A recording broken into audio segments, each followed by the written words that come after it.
Assalamualaikum warahmatullahi wabarakatuh. Selamat pagi semua murid-murid. Apa khabar semua?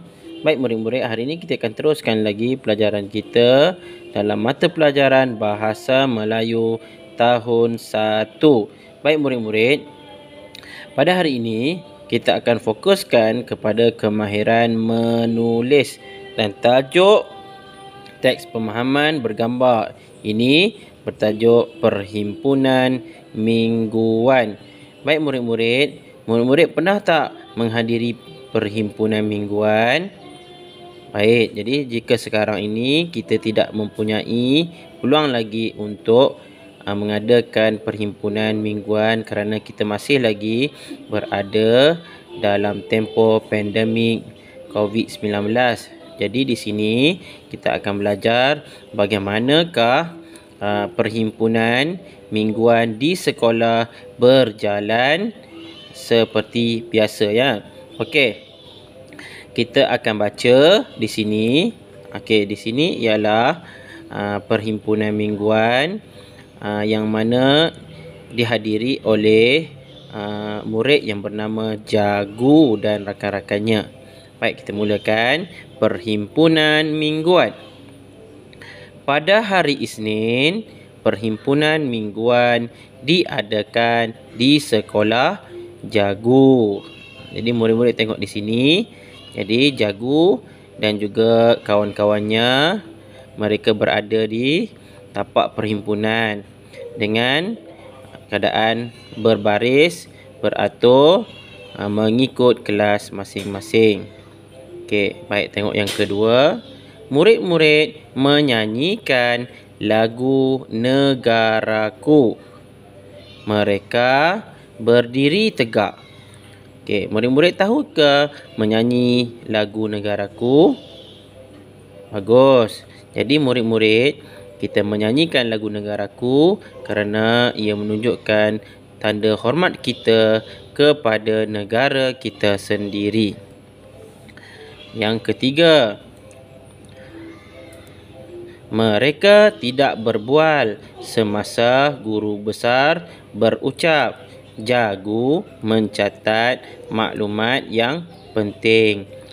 Jadi di sini jika guru besar atau guru-guru yang berucap ketika perhimpunan, murid-murid tidak boleh berbual, tidak boleh bercakap dan membuat bising.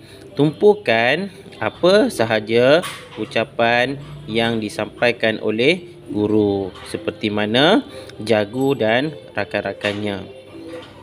Dan Jagu juga mencatat maklumat yang penting. Apa yang disampaikan oleh guru besar terutamanya dicatat jika ada maklumat yang penting supaya dapat dijadikan panduan. Baik, yang terakhir, yang keempat, setelah perhimpunan tamat, murid-murid bergerak ke kelas. Mereka berjalan dengan teraturnya.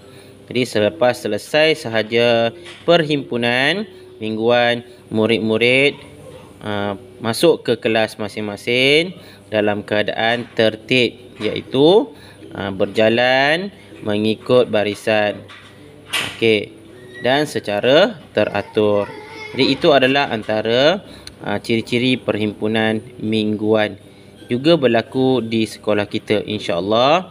Selepas selesai sahaja pandemik COVID-19 ini, apabila kita dapat masuk ke sekolah, murid-murid akan menghadiri perhimpunan mingguan seperti sebelum ini. Baik murid-murid, di bawah ini ada soalan pemahaman. Soalan pemahaman ini di sini ada 3 soalan sahaja. Jadi murid-murid perlu menjawab soalan ini, 3 soalan ini, dan salin soalan dan juga jawapan murid nanti di dalam buku tulis Bahasa Melayu BM1 atau BM2 ya, mana yang ada pada murid. Baik, jadi saya akan bantu murid-murid untuk menjawab 3 soalan ini. Okey, jadi murid-murid boleh menjawab seperti mana jawapan yang diberikan oleh saya ya. Okey, yang pertama, bilakah perhimpunan mingguan diadakan? Baik murid-murid, bilakah perhimpunan mingguan ini diadakan? Perhimpunan mingguan ini diadakan pada hari Isnin. Jadi kita jawab, perhimpunan mingguan diadakan pada setiap hari Isnin.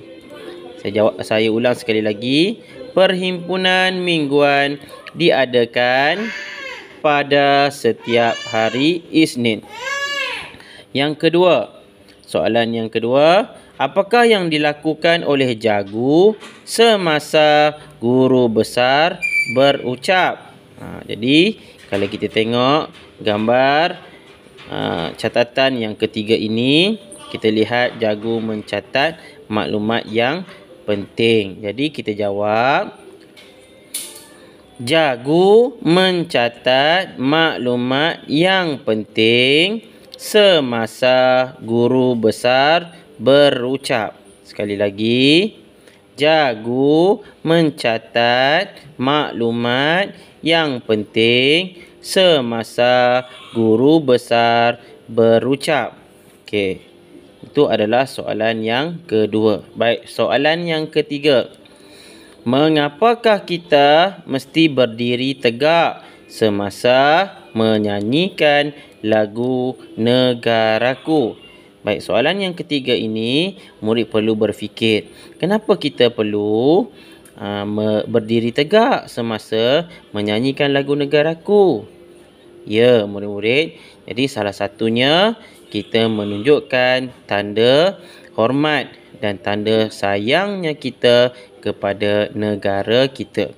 Kerana lagu Negaraku ialah lagu kebangsaan negara kita, negara Malaysia. Jadi jawapan yang kita perlu beri ialah kita mesti berdiri tegak semasa menyanyikan lagu Negaraku untuk menunjukkan tanda sayang kepada negara atau untuk menunjukkan tanda hormat kepada negara. Okey, jadi itu antara jawapan yang saya beri. Murid boleh berikan jawapan yang sesuai mengikut kreativiti masing-masing dan jawapan itu adalah lengkap. Okey, dengan berpandukan soalan. Dan pastikan jawapan murid-murid ini, sekali lagi saya beritahu, tulis di dalam buku tulis bahasa Melayu tahun 1, BM1 atau BM2. Okey, itu sahaja murid-murid hari ini. Selamat menjawab dan selamat belajar. Assalamualaikum.